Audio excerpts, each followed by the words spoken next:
Program makan siang gratis bukan sekedar soal makan. Di balik setiap piring ada cerita tentang penghematan, tentang adaptasi, dan tentang harapan. Sebuah kebijakan nasional yang hidup di ruang-ruang kelas dan kantin-kantin kecil seperti ini. Di balik suasana sekolah yang tampak biasa, ada perubahan besar di kantin. Kami mulai dari mereka yang paling terdampak secara langsung, para pedagang.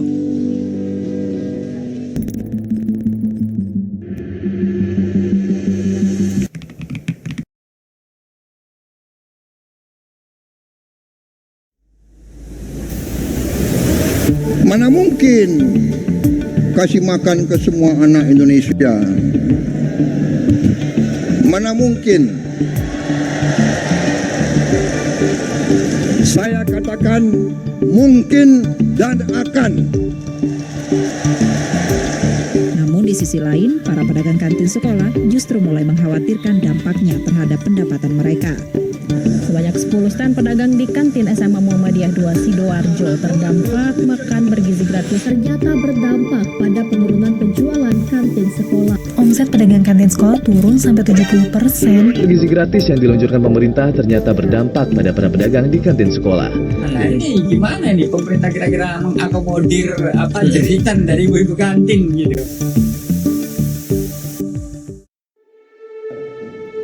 Telah berjalan lebih dari 4 bulan sejak program makan siang gratis dilaksanakan di sekolah-sekolah Indonesia.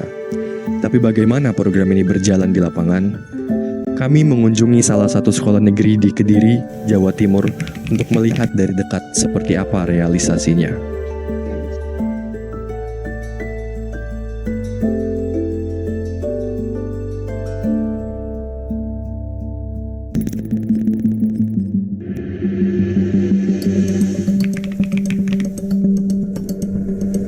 Mestinya ada dari omset kita juga menurun.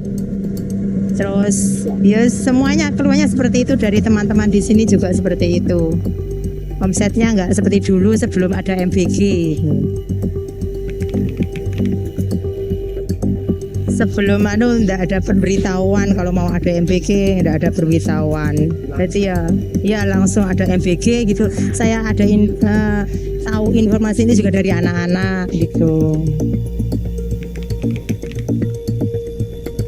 Harapannya ya nggak masalah kalau MBG ini terus dilanjutkan, tapi saran kami itu di rolling gitu loh, nggak dari sekolahan sini saja, mungkin bulan ini sekolahan lain gitu loh, kan ini kan belum merata atau di kota Kediri, jadi kan bulan ini nanti sekolah mana nanti kita juga jalan, MBG-nya juga jalan gitu, jadi ekonomi kita masih bisa stabil gitu loh, jadi sama-sama bisa jalannya gitu.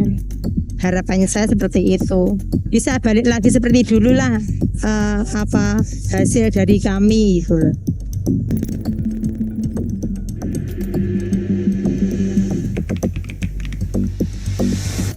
Ya pendapat saya ini efektif lah, ini gara-gara banyak murid kan juga kadang nggak bisa bawa bekal, kadang juga bingung bekal pagi-pagi, apalagi kan rumahnya jauh gitu kan, kasihan. Sama kan juga kasihan kalau murid yang nggak punya uang kan, jadi dimudahkan tuh gara-gara makan siang gratis kan. Efektif lah kalau menurut saya ini. Membantu banget sih kalau aku, gara-gara aku sering telat gara-gara nunggu ibu bikin bekal dulu, kalau enggak gara-gara sarapan dulu. Ini gara-gara makan siang gratis ini lebih enak lah, jadi bisa lebih pagi gitu ke sekolah, gara-gara saya sendiri harus ke sekolah sampai jam 6 gitu gara-gara buat bimbelnya gitu. Nah, berbagai menunya, ada kadang pernah soto, kalau nggak ada telur rebus, oseng-oseng daging, tempura kadang ada juga. Nah itu paling enak sih tempura kata aku, gara-gara paling kerasa lah bumbunya, kalau yang lain kadang kurang gitu. Palingan untuk beberapa hal kayak kondisi kotak makannya, kadang beberapa kali kondisi kotak makannya masih kayak kotor gitu. Kadang juga ada beberapa lauknya kayak nggak layak makan gitu, baunya kayak nggak enak itu. Dan paling parah kadang itu sayurnya itu kayak kental banget itu kuahnya, sama kadang rasanya kayak sayur busuk atau gimana gitu.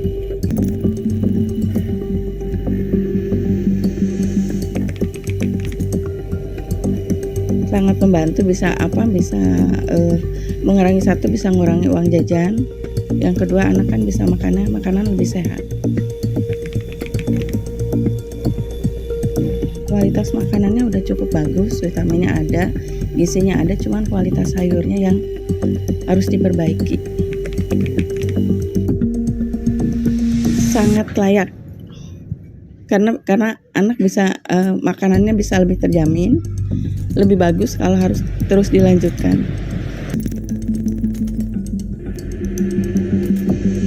Program ini adalah langkah besar, tetapi belum matang. Kami melihat bagaimana makan siang gratis bekerja. Kami melihat senyum siswa yang tak lagi harus lapar saat belajar. Kami mendengar orang tua yang merasa terbantu secara ekonomi.